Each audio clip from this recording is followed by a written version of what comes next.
So let's see if that's all working out together there. What I've attempted to do was go live on the Facebook, the YouTube, and the Twitch at the same time, while I also begin my own internal recording. I am attempting to be a part of all the hot new shit taking place.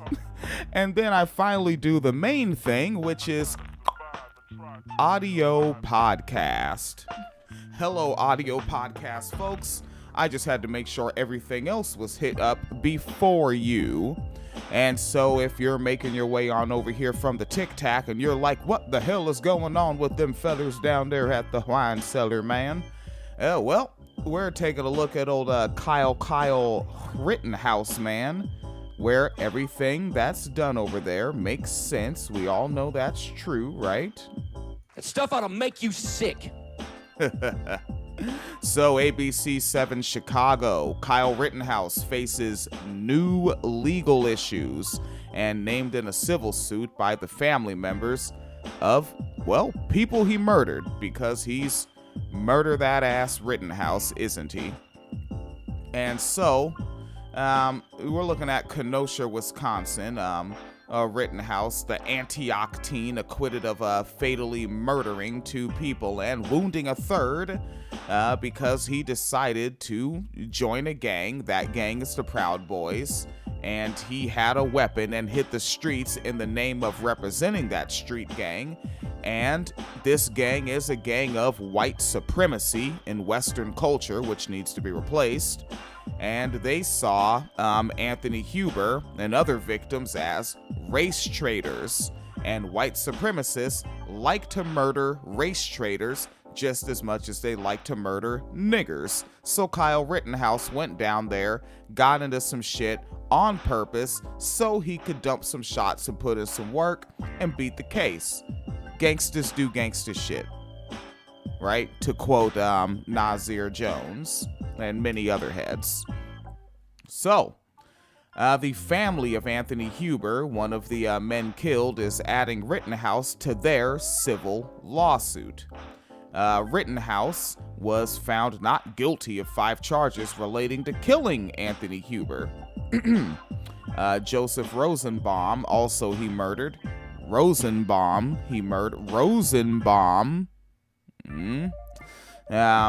and injured 1 other person. Now, what we noted on the Tic Tac, although the lawyers convinced a jury that it was self-defense, the burden of proof is very different in a civil case. And it could prevent Mr. Rittenhouse from making a personal profit and gain from the shootings, including any possible book deals or speaking engagements. This is why I think that the case will fail, because Kyle Rittenhouse is a white man, and if we know anything about what happened after the Civil War, the white man always gets his reparations. Kyle Rittenhouse is gonna get his Rittenrations, if you will. I swear to fuck, his fucking face on the screen. He looks how Alex Jones sounds. Little piece of shit. A spokesperson for Mr. Rittenhouse did not respond to a request for comment from the Washington Post regarding the civil suit when they broke the story. Earlier this week, Rittenhouse's attorney, Mark Richard, filed paperwork in the Kenosha Count City for him to also get Rittenrations on his personal items, the AR-15, a dollar that he had, a cartridge of ammunition, and a sling for the gun, right? He wanted to get that shit back because, well, he's entitled to it. Remember, he's a white man, and the white man gets his reparations, or in Kyle Rittenhouse's case, his Rittenrations, if you will. My proctologist is never gonna believe I didn't do this to myself!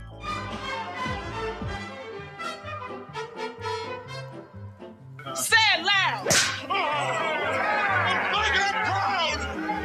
Yeah. Say it loud! I'm black and I'm proud! One more time for Rodney King. Say it loud. I'm proud! With diet misogyny, I only slut-shame women that have consensual sex before sundown. With diet misogyny, I can mask my fat-shaming as health concern. With diet misogyny, I only hate black women. Man, that's racism. Thanks to diet misogyny, I'm no longer anti-abortion, I'm just pro-restrictions. All right. And a little bit more on old gangsta Rittenhouse. And so that article, the main thing was the civil suit, but they did touch on Kyle wants his AR-15 back. All right. And Kyle Rittenhouse is on a pragmatic little media run, right? He is saying the right words. Like, it reminds me of the cat that, what was it? Wallen, the country singer that went up there just niggering about, just N-wording it up, and actually sold more records because of it. And then that little coon-ass rapper boy that needs his ass beaten to the fucking ground with that white man together. His coon-ass brought that racist white man up in front of a Tennessee crowd to say, ain't nobody canceling shit. Little raggedy, worthless ass. Like, fuck it, you're a nigger too. Like, if the white man calls you nigger and you fucking bring him up on stage in Tennessee to hold hands with that white man, you are his nigger. You're his property. You're his fucking boy. Fucking weak ass Lil Durk. All right. And so Kyle Rittenhouse is doing the same thing, right? So what did he say on a podcast? We don't want anything to do with that. That's his quote, right? He's saying he wants it destroyed right now. You see, because he's taken the moral high ground in public, right? Murder people, then take this. This is the white man's way of doing things. He learned it from his forefathers, my four owners. For a woman somewhere, the four rapists. But for Kyle, four fathers, he learned the way. Show up, murder these niggas, take the moral high ground. We're the founding fathers. And he's in the founding father of the new generation, I'd say. He's the founding father of Generation Z. I guess kind of him and, who's your man? Dylan Roof? Or does Dylan Roof fall into millennial age? Because Dylan Roof was, he was 19 in 2015. I don't know if that's Gen Z or Millenn. I can't imagine him lumped in with me. I was born in 83. Does that work? I don't think so. Fucking. All right. Well, let's take a look here. A little bit more of Kyle Rittenhouse's proper media tour running. And his spokesperson, David Hancock, said on Thursday that Rittenhouse wants the weapon destroyed and plans to dispose of the clothing so that the items can't be used to celebrate the shootings. And this was reported by the Associated Press. Continuing from David Hancock, at the end of the day, 2 people did lose their lives. That weapon was involved in that. That weapon doesn't belong on a mantle. It doesn't belong in a museum. It belongs where Kyle wants it, and Kyle wants it destroyed. He continues, there's plenty of people out there who would like to hold these items up on both sides. That's nothing Kyle's interested in. On both sides, my goodness. When I first got into the podcast game, like, a sentiment of anti-both siderism was very strong in the air of folks that, you know, you might consider the left or consider themselves the left. Noted racist Frances Langham, she goes by Blue Gal for the Professional Left podcast. I think they call themselves the Cornfield Resistance now because they're in Southern Illinois. And also the Resistance was the big branding for when Hillary Clinton became the only one to lose to Donald Trump, and a black person with the middle name Hussein. After that, the name Resistance became a big marketing tool for the more center left, right? And the anti-centrism, that was real big on them. Driftglass and Blue Gal and Jimmy Dore was real big on there is no anti-center. There is no fucking center, right? And here we are. Cuz is over here pimping that center hard, saying that people on both sides, they called it both siderism, want to hold these items up. Who are you bullshitting? Where? What both sides?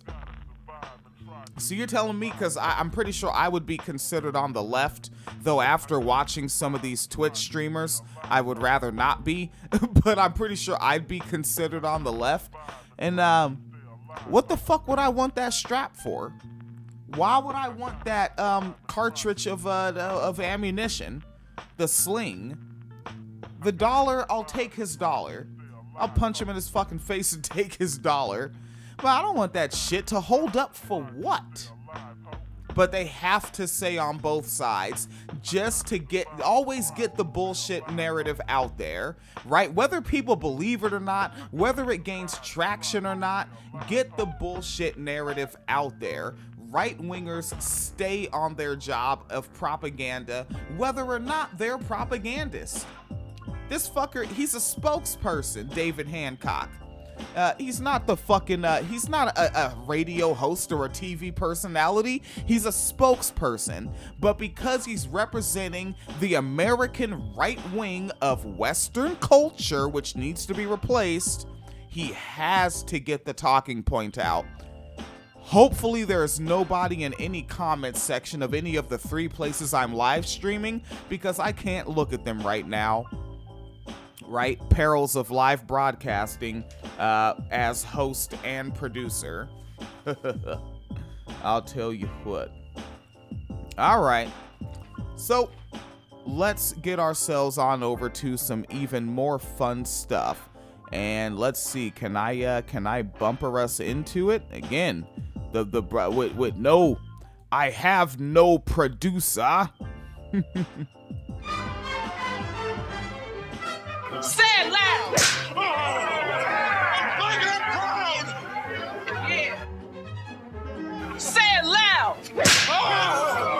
I'm black and I'm proud. One more time for Rodney King. Say it loud. I'm black and I'm proud. By George, a black Venus. I'm Dido, Queen of Carthage, fated to the underworld for daring to love. Who dares love me? That's how a whore makes an entrance. Well, that's how a whore makes an entrance.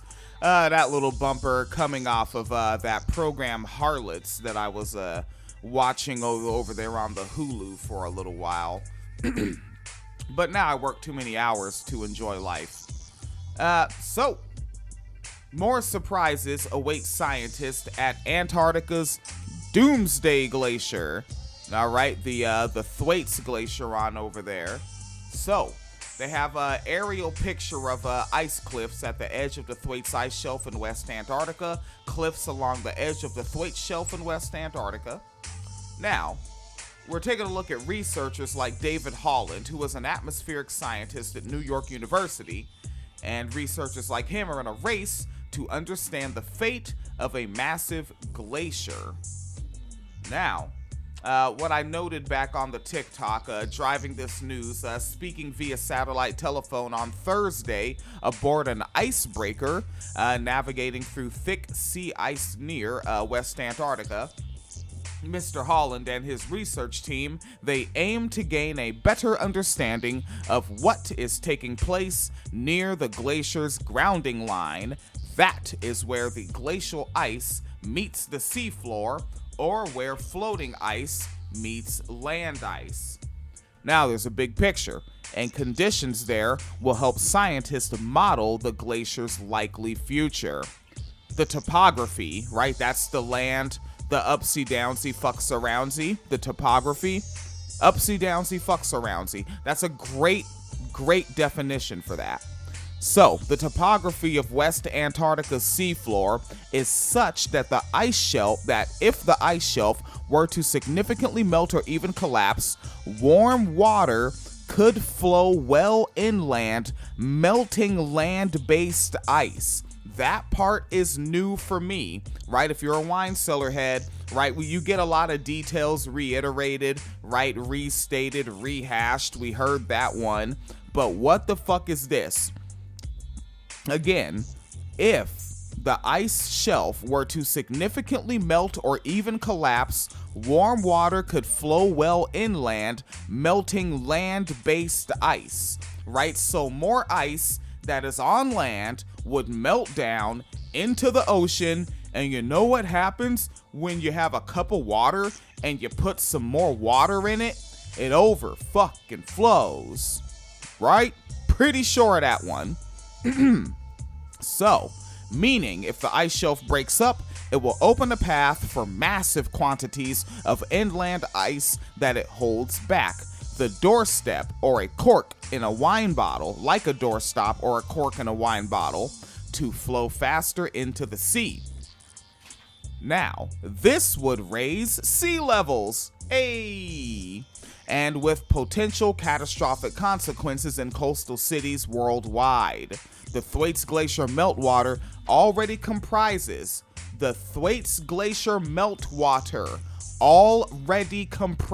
about 4% of global annual sea level rise. I like when in the printout, the end of the sentence is one word on the next page, rise. Some studies have shown that much of West Antarctica may already be on an unstoppable melt pathway, but the specific timing is unclear. Now, David Holland his work is part of the International Thwaites Glacier Collaboration, a multinational push to urgently gain a better understanding about Thwaites' fate, and with it, that of some of the world's most populated cities from New York to Mumbai. Now, Holland's team of scientists, they plan to use hot water drilling to generate boreholes through the ice shelf to observe the water below. The science folks will use a small unmanned submarines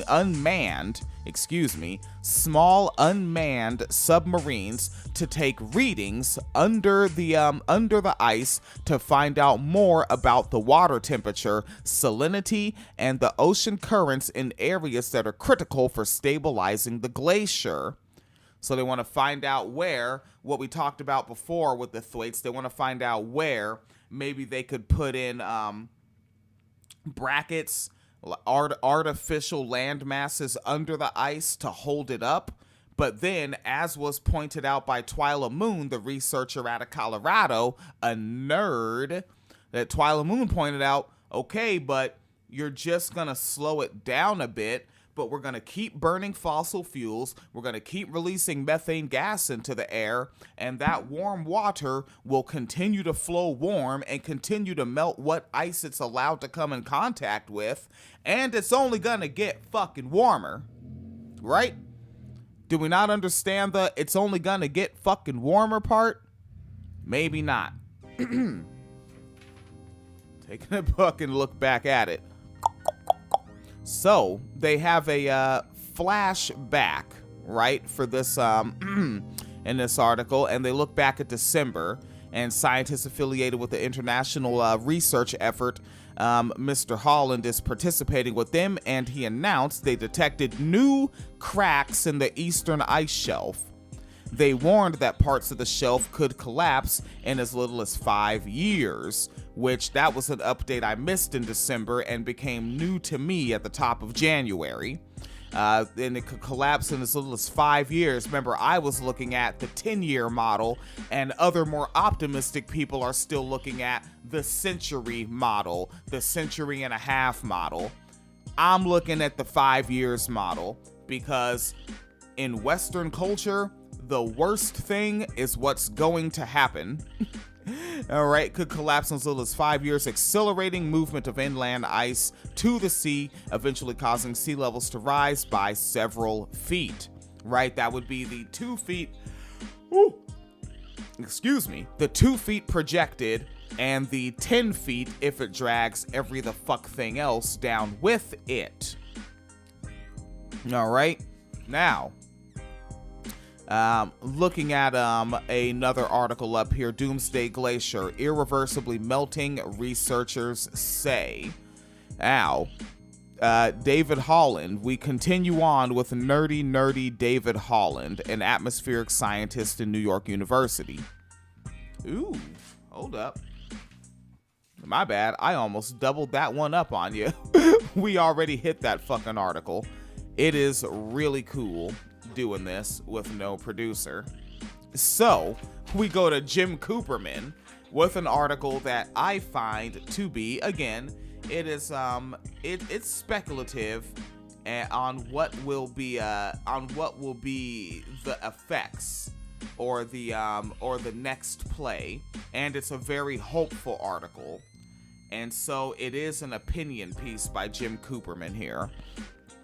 Now, Jim Cooperman opens up imagining a better future in 30 years than the one where we're heading for now, which requires a major Don't Look Up event, which is what David Holland is calling this glacier, is the Don't Look Up event, which this is not that similar to that, right? This is one glacier, and Don't Look Up was about that meteor. I kind of get it. I get it, but goddamn, like, Jim is being artsy-fartsy in his Coopermanity in this article. Now, continuing with Jim, it would have to be one that could cause a paradigm shift and result in a significant reversal in the current trends of ever-increasing income inequality, climate change disasters, and corporate control of political agenda, which isn't going anywhere. Like, one thing people don't seem to realize is that the political class, the leadership class, the ownership class, they don't care if a bunch of people die, because just people that they've had unemployed or underemployed, as it were, they'll just put them in your place doing the work. That's kind of what the underemployment thing is about, to keep you disposable, right? I am kept disposable by underemployment and deliberate unemployment. It's so that you can die and be replaced. They just gotta train them in so they know how to do the paperwork and run the machines. Now he does point out this could come sooner than expected. They note the Thwaites Glacier and give some of the basic information on it that we are all already familiar with. Now, gets interesting in this paragraph on page 2. And again, Mr. Cooperman says, once countries are faced with resettling millions of people, all other concerns will likely fade away as people unite to make changes needed for both human survival and to tackle the climate crisis. Are you shiting me? Are you fucking serious, Jimmy? Again, he thinks that that people are going to work together. Again, because where will coastal people have to move? Inland, right? And what are you gonna get as soon as you start going inland? These Midwest whackjacks, these fuckers are gonna pull out their straps and straight blast on you. These are white supremacist killers out here. These are conservative killers out here that don't want to work with you. They don't want you. Imagine the landlord situation, right? People are going to call for abolishing landlords because people that can afford to buy their own place, they're going to move out here to see that everything's bought up and owned by people that don't need to own it. Like, I met one ex-landlord at the GM plant. Motherfucker owned 10 extra houses, owned the house he lived in, and owned 10 more. They're going to run into people like that, and those people aren't going to want to give up their 10 houses. They're going to be like, no, you need to rent from me, motherfucker. I need to profit off of you. And they're going to be like, fuck you. and the local government is going to have to make a decision or the guns are coming out. And I'm going to be on the side of fuck you, give up the crib. Greedy piece of shit. Continuing with this very optimistic article, same paragraph.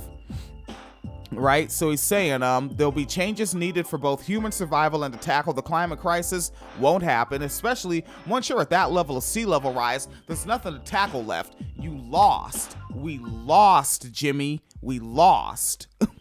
All aspects of the economy and society will need to shift, as people realize that only by working cooperatively will the shift to decarbonization, greater income equality, and true sustainability become possible. Working cooperatively.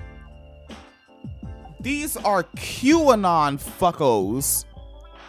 You're gonna work cooperatively with these fucking monkeys? Are you all the way serious? Like, who are you bullshitting, me or yourself? These people don't want to work with anybody.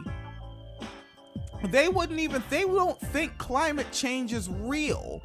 You realize that while the sea level rises, some Christian radio host is gonna say God did it because of all the gay people in New York and Hollywood, and all the niggers in Louisiana, and all of the coloreds in fucking Florida in general. Too many coloreds in Miami. Yes, all the Cubans vote fucking Republican, but we don't care. There's Haitian niggers down there, and we don't forgive them for, 1804. And then, like, come the fuck on. There literally nothing logical points to people working cooperatively from the coast with those inland being possible. These people are conspiracy theorists every stretch of the way.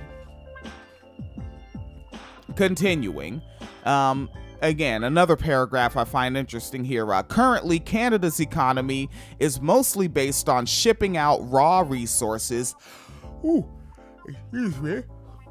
On shipping out raw resources, while the majority of goods are produced in and shipped here from primarily the US and Asia, with most profits flowing to often distant corporate shareholders.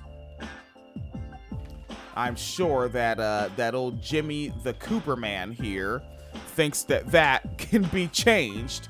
I have big doubts. And it continues saying, and when the world finally decarbonizes, notice that Jim is saying when and not if. When and not if. There will still be war, right? War planes flying, war tanks a-driving, drones dropping bombs ruining fertile soil that could be used for farming, and blowing up human beings, and releasing radiation into the fucking air and the ground and all the life, the flora and fauna around it. That's not just gonna stop. Unless you stop Western culture, unless we have a great replacement, that's your best bet at stopping that shit. But it ain't gonna happen because the fucking punk ass white left is too damn into plausible deniability. I said leave plausible deniability in 2021, as one of the homies over at the Patreon noted. And homie, thanks for pointing that out, nigga. I forgot I even did that episode, cuz. On everything. That's how busy I am these days. So this happy ass article continues. When the world finally decarbonizes, the structure of the economy will need to change, resulting in less reliance on world trade and greater self-sufficiency. One way to achieve this goal could be to tax goods according to how far they are shipped, to give an advantage to local production. Very hopeful. They point out that that there are massive amounts of CO2 being pumped directly into the atmosphere, and they say that, quote, flying to distant countries is a form of entertainment that will no longer be socially acceptable. How How do you just know this is going to happen if we have a sea level rise catastrophe in under a decade, in under a decade and a half, in under 2 decades, and under that time, you think that shit is just gonna happen? That's that same kind of thinking of like, oh, we just have to wait for all the old racists and misogynists and bigots to just die out. Didn't we just cover Kyle Rittenhouse? What the fuck do you think that little white supremacist monkey is? Right? And he's headed into the age of 20. He's going into his 20s as a celebrated murderer for Western culture. Dylan Roof, a celebrated murderer for Western culture, and many other young people of Western culture. And then the old people and the middle-aged people and the people going down into their early 30s, we got too many bootlickers, pro-capitalists, and classist-minded and patriarchal-minded people among them, warlike-minded people among them. We do not have a culture that is inherently progressive. The attempted incrementalization of things only leads to literally zero fucking change, i.e. 13th Amendment dipshit. I get it though, Jim Cooper is probably a nice person that wants to do nice things, and I don't mean to call you a dipshit, Jimmy. You are a dipshit, but I shouldn't call you one. Huh. Alright. It will no longer be socially acceptable when millions of people are desperately trying to survive after their homes and businesses are underwater. What the fuck do you think? That's all Earth is millions of people trying to survive after white supremacy and capitalism put their homes, culture, businesses, language, customs underwater, under the ground, murdered them, raped their children, took their children, right? Miscegenated with their offspring and put white blood into their gene pool and put white culture on their soil and ruined all life on Earth. That already happened and is happening. It didn't make things more progressive, Jimmy. Jesus Christ, Jim Cooper is a fucking geek. All right, and as I look through, I have one more highlighted note to look at toward the end of the article here. I'll give it the whole paragraph. There will likely be a major shift to circular economic systems where money circulates more within each community. No, that's just like how when you look at how a dollar like only circulates a very limited amount of times among black people in the black community before it cycles right back out to white wealth, right? If you expand that, and it's just basically the most progressive you could say is it's going to be a deracialized, over miscegenated population several decades down the line, and even then I don't see too much of that, right? That it'll mostly just be a class issue. Okay, then $1 is going to circulate among the lower class a limited amount of times before it pumps up to the higher class. It's not just going to be a circular system of equity. You happy nigga. You're not a dipshit, but I kind of think you are, Jimmy. So, again, back to this paragraph. There will likely be a major shift to circular economic systems where money circulates more within each community. The result will be more food and goods are produced and sold locally, and gradually more of what we need to live comes from our own region. Cooperation will outpace competition as communities, companies, and neighbors work together to provide more of what is needed for all citizens to thrive in a rapidly changing world. Nigga, we hate our neighbors. And who the fuck are our neighbors? Again, we have land leeches. Do you know what my neighbors are? My neighbors are very, very, very poor people stacked on top of each other in a 2,000, maybe 1,700 square foot house that some land leech cut the basement off from the downstairs and called that a duplex, and then cut the attic and upstairs off from the downstairs and called it a triplex. Those are my neighbors.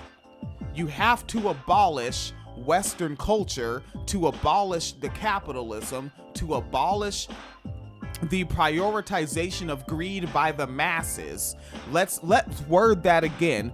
The prioritization of greed by the masses, because the masses prioritize the greed of the few. The workers should kill the landlords. All right? There are houses that are unoccupied that people's trapped in these fucking duplex triplexes can split up into the unoccupied houses, and when you kill the landlords, the house the landlords it lives in, someone can now occupy that building as well. Much better ideas. Abolish Western culture, kill the fucking landlords. Till then, we do not have a model of culture that's going to lead to people working together just because people on the coast die off, are killed by floods, are killed by increased extreme fucking storms and weather events and conditions.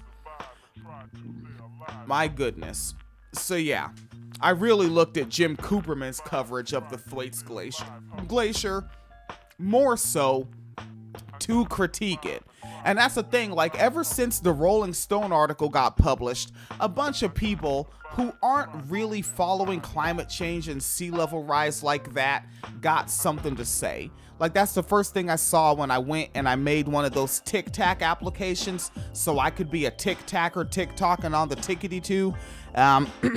Was I was like, oh, what's going on with sea level rise? Like, I literally typed in Doomsday Glacier because at the moment when I was first searching, Thwaites Glacier wasn't even coming up.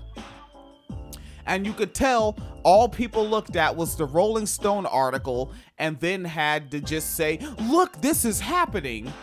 But then, you know, fucking, I don't know, Megan Stallion is gonna go get shot or something and everyone's gonna be looking at that. Because some stupid ass rapper that became a millionaire rapper and then decided to be a gangsta afterwards got caught up in some gangsta shit and got shot, and that'll be the news, and everyone will give a fuck about that.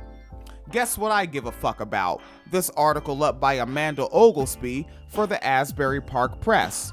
Now let's go ahead and bump ourselves into that as old man Jackson tries to do this here program with no producer. It's a chance to do good for us boys in the hood. Just call us NWA, Neighbors with Appetizers. Boy, just be yourself. If people don't like you if you're being yourself, fuck them. Let me tell you something. I used to go with a girl about your age. I try to please her Peppy all the time. Went out my way to please her Peppy.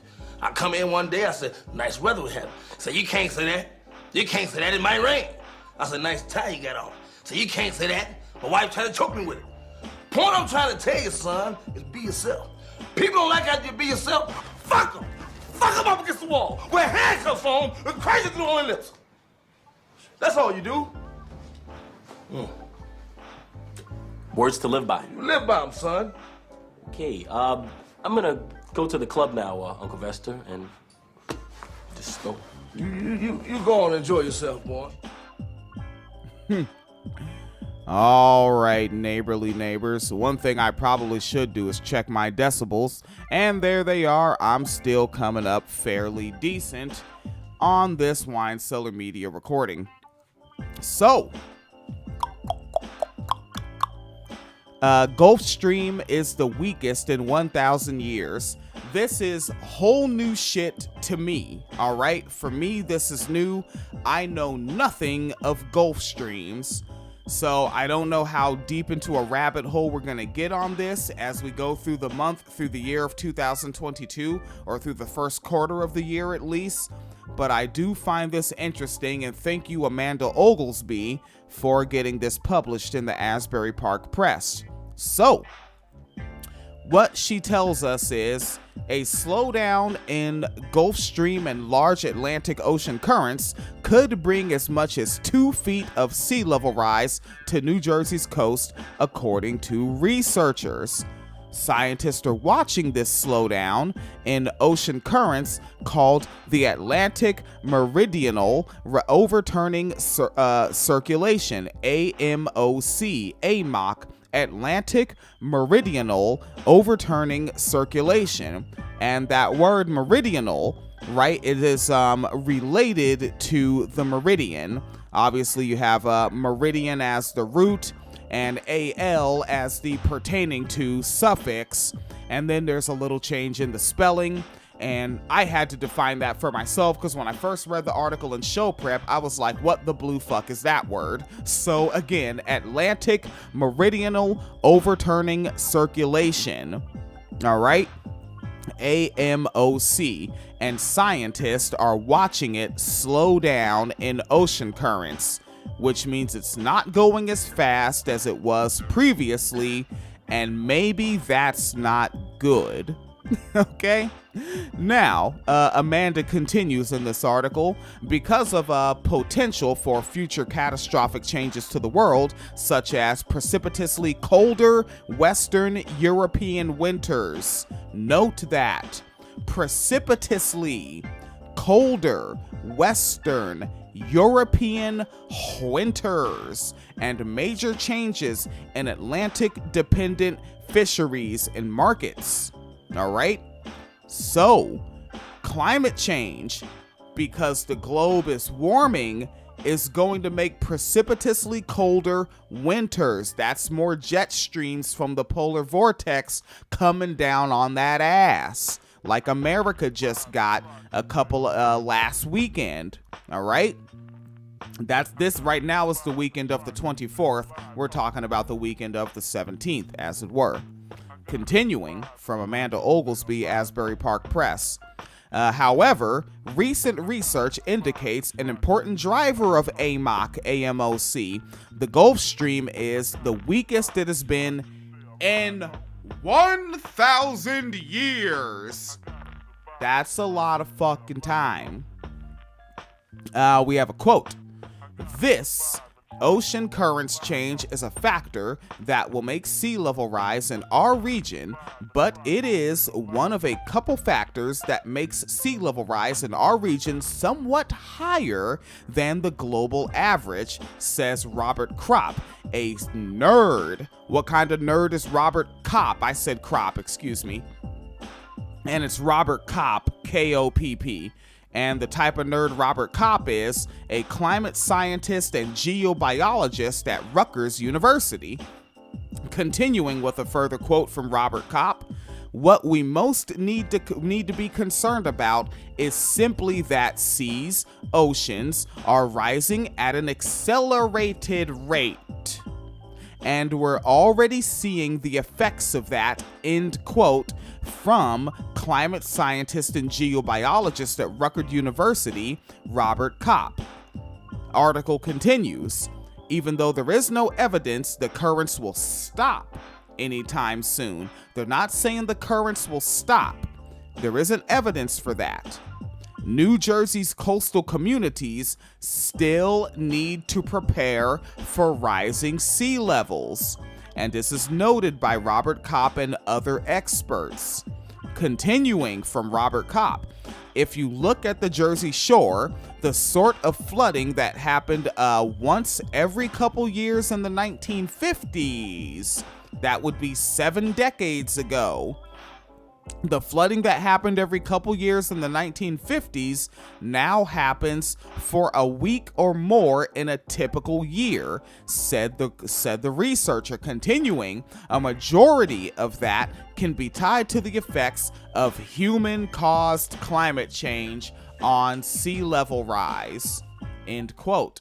A slowdown in the currents could add another foot of sea level rise on top of the current sea level rise projections in the coming century. Kopp said if AMOC stops completely, it could add 2 feet to the sea level rise. Again, now Amanda Oglesby notes that there is no evidence that it's going to stop. And Amanda Oglesby is the journalist covering it. Robert Kopp is the nerdy geobiologist telling us that if it does stop completely, it could add 2 feet to sea level rise. That's 2 feet. If the Thwaites Glacier goes down, it adds 2 feet plus. That's 4 feet plus. If the Thwaites Glacier goes down and this stops, you have 2 feet plus. But if the glacier goes down and it pulls surrounding glaciers with it, 10 feet plus 2 feet plus 2 feet, 14 fucking feet high sea level motherfucking rise.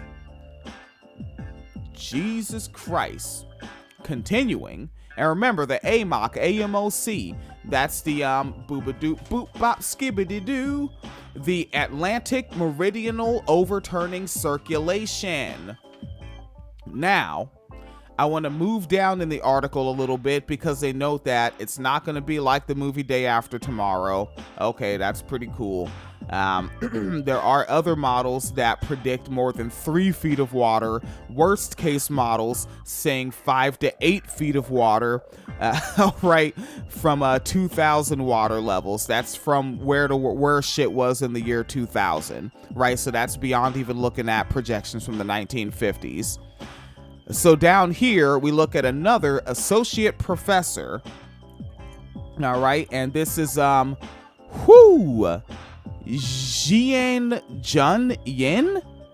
I'm gonna go with the name Yin because I'm not pronouncing this nigga's name well, right? JIANJUN, and that's one, and then the second part of the name is YIN.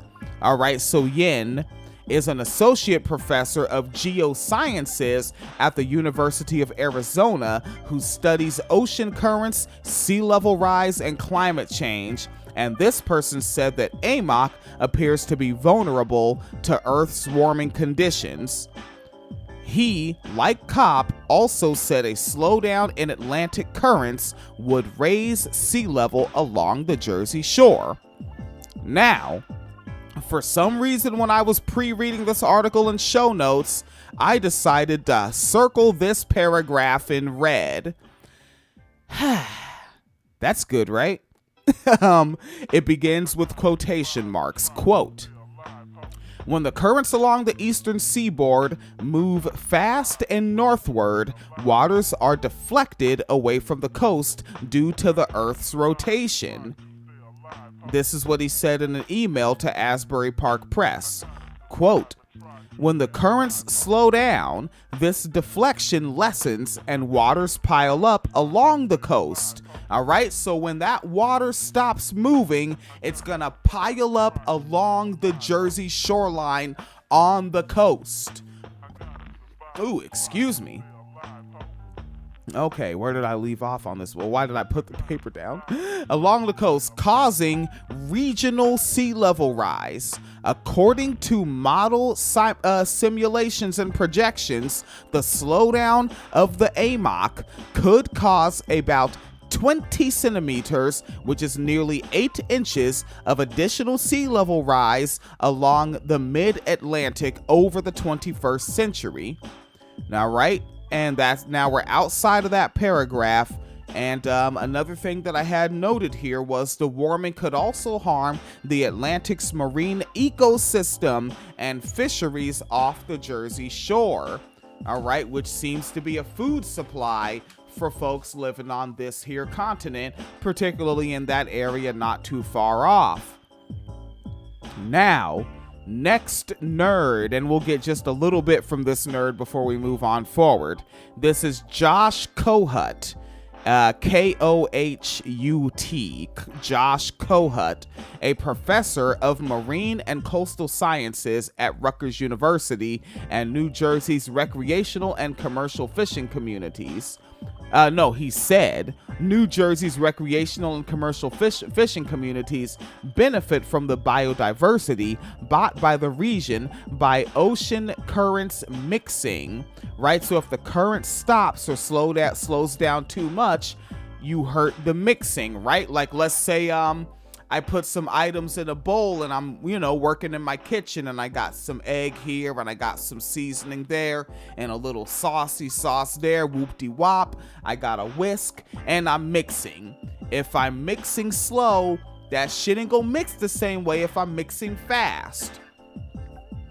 All right, a bowl in my kitchen, probably not too similar to the ocean, but this is the best way that uneducated William can understand what these nerds are talking about. All right, so the biodiversity is brought to the region by the ocean currents mixing along the state's continental shelf. Along this shelf, New England water currents interact with the Atlantic's warm Gulf Stream and occasionally swirl off into long-lasting water eddies or circular currents. An eddy is a circular current. An eddy is a circular current. Now, Josh Kohut tells us further that those eddies provide nutrient-rich feeding grounds that attract fish and New Jersey's fishing community. Quote, it's just a really dynamic area because of these eddies that can be there. Sometimes they are not there. It just depends on what the Gulf Stream is doing, end quote from Josh Kohut. All right. And that was off of the article by Amanda Oglesby. All right. And let me take a look at, take a look at my decibels once again. Just running it back. All right. They're running low in some points. Make sure I consistently keep the microphone in front of me as I live stream to YouTube, Facebook, and the Twitch. Am I everywhere? Am I on all the platforms? I put some clips up on the Tic Tac earlier. Am I on all the shit? And this article from Amanda Oglesby is on doobadooapp.com. Okay. It looks to be associated with the Courier Journal, but it is on app.com. I just wanted to show the love over there, and thank goodness to them getting this article usurped, if you will, from the Asbury Park Press. And let's bump ourselves on over into the furthermucking next one. I mean, Jesus was a white man too, but you know, it's like he was a historical figure. I mean, that's a verifiable fact, as is Santa. I just want the kids watching to know that. Yes. But my point is, how do you just revise it, you know, in the middle of the legacy of the story and change Santa from white to black? Yeah. The news is a shit show these days, and we're here to give you a break from the white supremacist media bullshit by bringing you the shitty news so that you can feel less like shit because you know the people discussing all the fucked up shit give a shit about you and the shitty situations you deal with every day. So shit. Pour yourself a glass and settle in for Father Teresa's Wine Cellar.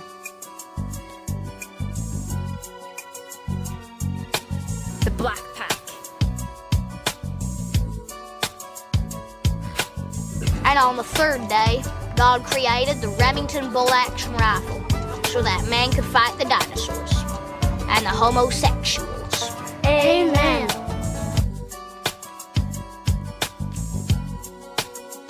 I hope you're sure happy it's Tuesday in the wine cellar. Baby, why are you trying to give me a glass? Just give me that bottle.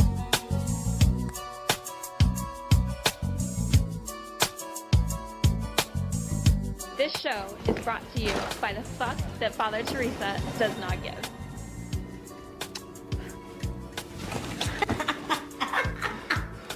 You're a witch! They were right. They usually are. Nancy, come on, get off the bed, let's go. She's a witch too, nonsense. You know. And the only reason you're in love with her is because she cast a spell on you. No. Yes. Sad but true. That's why I'm here. To help you forget about it. What do you care? Nancy, get off the bed. Look, you scared the shit out of him. Thank you very much. Let's go. No, he's gotta pay. You're just jealous. Jealous? All right. And that bumper is from one of my oldest goddamn show openers. Holy shit. And it even says, Sure Happy It's Tuesday. Goddamn, the old Sure Happy It's Tuesday opener used as a bumper. And so for this one, I want to make this last one is actually kind of like a request that was made of me from someone that I've met out here in my interactions in Grand Rapids, Michigan. And the person I met, they do have a criminal record, they have a criminal history, and now they work around 40 hours a week, and you know, they're just living, trying to get by. And they were like, hey, you know, there's this expunging program, and he just wanted me to look at it because he was having trouble reading it. And I'm not going to front, I don't know this stuff too well myself, but let's take a look at this because it is an interesting story, you know, in and of. And so on the front of things is the basics, right, where you see that for Kent County, Michigan. Let me go ahead and bring myself back on up there. Howdy do, neighborinos. Wider shot, bigger shot. You can see my big bald fucking head if you're looking at the video. And for Kent County, Michigan, a new 3-year program will help Kent County residents trying to clear their criminal records. Legal Aid of Western Michigan, LAWM, they launched the expungement project in October after receiving a $550,000 grant from the W.K. Kellogg Foundation. It will provide free education, resources, and legal services for people looking to get a clean slate. All right. And now that led me into some areas, and I found an article by an individual named Susan Samples. And Susan Samples tells us that while it's clear some people are taking advantage of Michigan's newly expanded expungement laws, the Kent County Commissioner wants to ensure everyone can access the process. A quote from Robert Womack, the Commissioner for Kent County's 17th District, says, I had a lot of residents and constituents coming to me with questions about the expungements. Convictions affect them in housing, it's affecting them in employment, and they really want to get their lives back on track. I know there were some expungement clinics, and I still would have individuals asking questions. So I reached out to the prosecuting attorney, Chris Becker. End quote. The resulting collaboration, we're back to the article by Susan Samples, the resulting collaboration led to the creation of, quote, a guide to set aside expungement past criminal convictions, which is a booklet that provides step-by-step instructions on how to apply for expungement. All right, so directions, right? We're going to give that a gosh darn shot. Now, the new law went into effect in April 2020, and the Kent County guide detailing how and when, there we go, how and when to apply for expungement went live in November. Now, there is some shit. I know I sound like Alex Jones right now, except other than unlike Alex Jones, I've actually read all of my papers I had on my desk. Alex Jones just be slamming his papers down and saying, we're gonna go to rebroadcast. I can't cover all this news. I'm too nigger triggered. Alex Jones gets nigger triggered. Too many blacks. They're being dark in my presence. All right, but what I did, I noted here, and I'm actually gonna save this printout and bring it to this person at work. Well, today actually, because I never stop fucking working. This is interesting right here. So, no more than 2 assaultive crimes may be set aside in a person's lifetime, whether they are felony or misdemeanor, which this is in the guide. So 2 assaultive crimes, which sexual assault is an assault, right? Physical assault, assault with a deadly weapon, right? Assault bare hands, right? You have 2 assaultive crimes, and no more than that can be set aside, right? Offenses punishable by life imprisonment are not eligible for expungement, right? So I'm guessing if you took like a plea deal on something where you could have got life in prison, you can't get that expunged, right? If you took a plea deal and you did like 18 years, 23 years, you're not going to get expunged, right? You put in that work and when you were 21 years old, you got out when you're 47 years old, no expungement for you. It also says that neither are offenses involving, and this is why we have trigger warnings and whatnot all over the goddamn place. Actually, not as much as usual. Should I bring back like the heavy-handed trigger warning? I haven't had that as much and been wondering how the audience would respond to that. Because on some level, it's kind of like if you're tuning into the wine cellar by now, you know this shit's coming. So also, neither are offenses involving child sexually abusive material, certain levels of child abuse, criminal sexual conduct, felony domestic violence, if the person has a previous misdemeanor conviction for domestic violence. So on some level, this is kind of mostly going to be for like little street niggas that put in some work. You know, whether you were slanging some dope or you beat some niggas down, you know, you shot a nigga. You know, like, you know, if like you shot one nigga non-fatally in the leg or in the arm or some shit, you know, you got your years in, this shit might be for you. Additionally, for felonies, the offender must wait 7 years to apply for expungement. That's for felonies. So I'd be guessing that for misdemeanors, it's not, oh, there it is, right? Oh, if you look here, I'll show my little paper to the screen where I have my little highlights and underlines.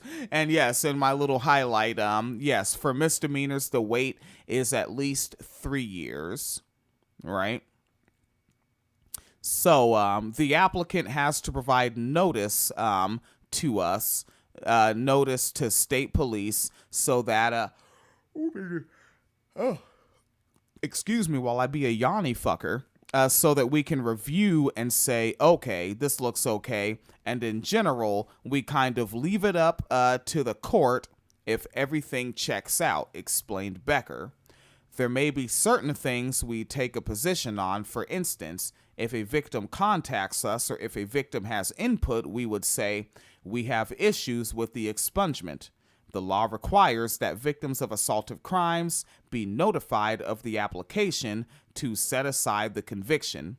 Misdemeanor marijuana convictions were among the convictions that became eligible for expungements as of April 11th, 2021.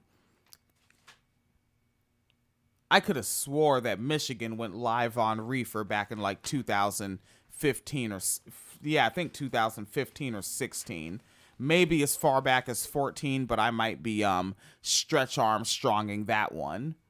It also says the law requires that victims of assaultive crimes be notified of the application to set aside the conviction, right? Victims of assaultive crimes will be notified of the application to set aside the conviction. All right, so like if you were harmed by someone and they're trying to get their shit expunged, then like you get to have a say on that. I don't really know where I stand on that one, especially considering the Alice Sebold shit. Yeah, Alice Sebold is fucking clogging my mind on this here, and lying ass white women in general. Lying white women are fucking up me being able to really take a position on this as opposed to just reporting it. Right? Because I am an opinion fucker. That's my job. News and comment. And I'm having trouble with comment on the part of like notifying victims because Alice Sebold was a victim. Okay. Motherfuckers. If folks don't know the Alice Sebold story, Alice Sebold is a lying white woman that lied and said that Anthony Broadwater, black man, raped her. It came back that Anthony Broadwater did not. Alice Sebold became a mega fucking millionaire, writing books on that lie, telling the lie in the book, bragging about the lie in the books. The name of the book is Lucky, and it is a book about a lying white woman by the lying white woman. And in the audiobook, you can hear the sadism in the lying white woman using her own voice telling the story herself. And that really throws me off on the sort of like, it's a victim impact statement, right? Kind of what the fuck that is. Continuing. Beginning February 19th, 2022, people can apply to set aside first-time operating while impaired offenses. All right. So yeah. So if you were driving and you had a couple of adult Capri Suns and you got hit with a DUI or operating while impaired, an OWI, okay, February 19th this year, you can begin getting working on getting that set aside.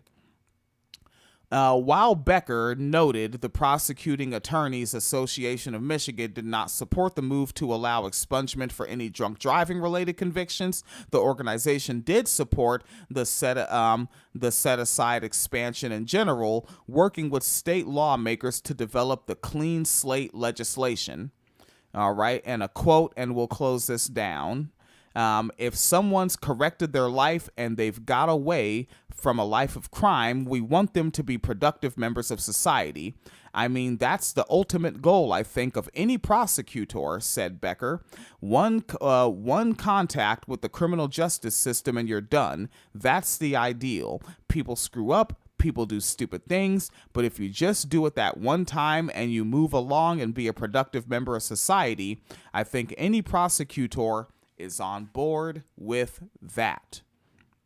WineCellarMedia.com. And as we close and wrap up this thing, I will share a thought that has been in my head for several weeks now, and I thought maybe I'll write it up, type it up, and deliver it, but I think I'll just speak it extemporaneously right here. The premise of the thought is that my niece is my mother. All right, weird thought. Where's he going with this one? What the fuck is that? No, my niece is not actually my mother, but my niece is my mother. You see, my niece lives with me right now because my niece needs to be taken care of. She is a legitimately nice person in a legitimately very cruel world. And intergenerationally, African people on this continent, I call us Americanized Africans, a great deal of oppression, harm, abuse comes our way as early as possible in life, and it does make it hard for us to function as we transition from adolescent years into what we might call young adult years. And really, these are just years on paper. These are numbers arbitrarily made up by Europeans with a profit motive in Western culture, right? Western culture with the profit motive just said, 16 years old, yeah, get him a job in a car. 15 years old, get him a learner's permit. They can operate the fucking beastly machine that might kill people, right? 14 years old, get your ass in that job. Yeah, we got our child labor laws, but your principal can sign off, get the fuck to work. I did that when I was 14, right? It's a very bad system. And my biological mother, I learned this from talking to her friend Maxine that I came in contact with last year. And I hadn't had any contact with anyone related to my mother, friend, or family at all since my mother died in 1993. And Maxine let me find out, she told me that my biological mother was abused in her home and her biological parents were gone away. I can't remember if they died or if she was taken out of their custody, and then she's with an aunt and uncle. And then it was implied, not said directly, but I'm betting on sexual abuse by the uncle or any other males around. Of course, always the pedophilic child rape, sexual abuse is going on. And apparently a great deal of it around the holidays, because Maxine told me that my biological mother would have mental breakdowns in public, like right around the holidays when they were in college at the College of St. Elizabeth together back on the East Coast. Right? And my biological mother really had no good men around. All men were just bad, including my biological father. He was a bad man. Right? And my biological mother eventually gets away from the East Coast. She moves to the West Coast for journalism. Come to find out, I thought my mother was an English major. No, she was a journalism major. And she moved to the West Coast because she wanted to expand her scope as a journalist, right? She wanted to just know more, see more of the land, meet more people, have more life experience, and be a better writer. And that's where she's raising me. And as she's raising me to be able to catch a fade, but not be a young man that's excited to jump and get into fights. She's raising me to do house chores. I remember she had me mop the garage floor, right? Putting dishes away, washing dishes, vacuum, sweep, right? Mop, do the whole thing. She's raising me to go outside and pick weeds in the garden, grow food outside, right? I grew my own carrots and peas under her tutelage while she grew sunflowers on the side of the house. I chopped firewood. Yeah, I handled an axe. I handled a saw. I pruned a tree when I was 6 years old, right? Like, my biological mother was raising me in a very specific way. What is she trying to do, right?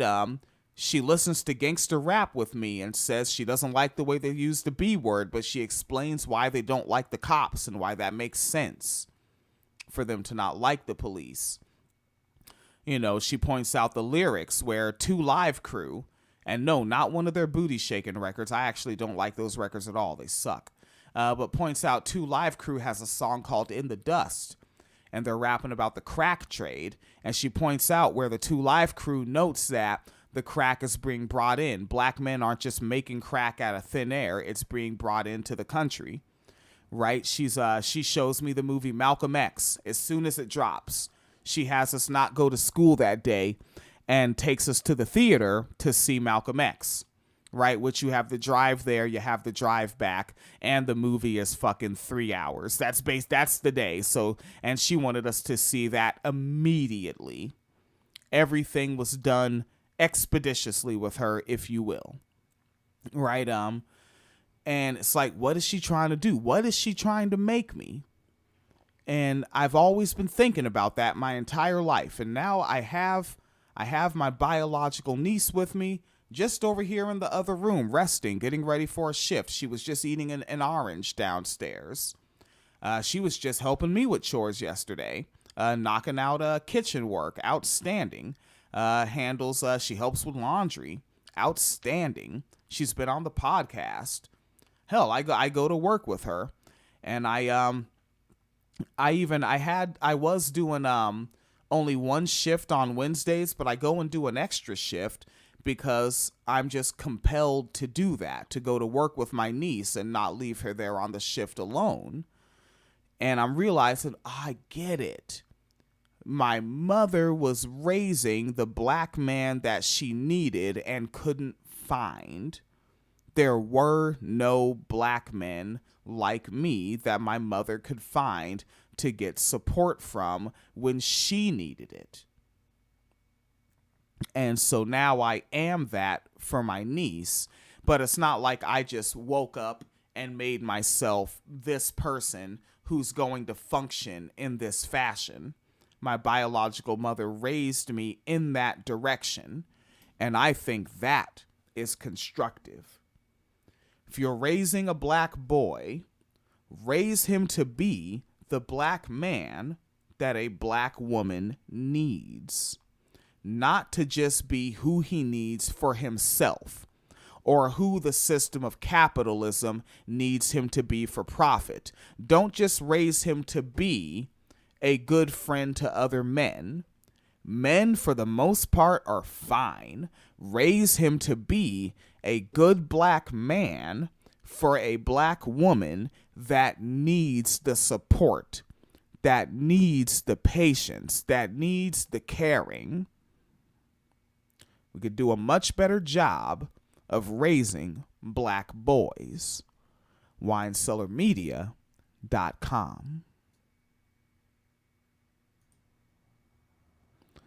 Right? This is the uncool part where it's like I just finished the extemporaneous monologue, but all the streams are going. Oh no, I have to stop the streams. The show's over. Go away. All right, Twitch, whatever you're doing. Oh wait. So now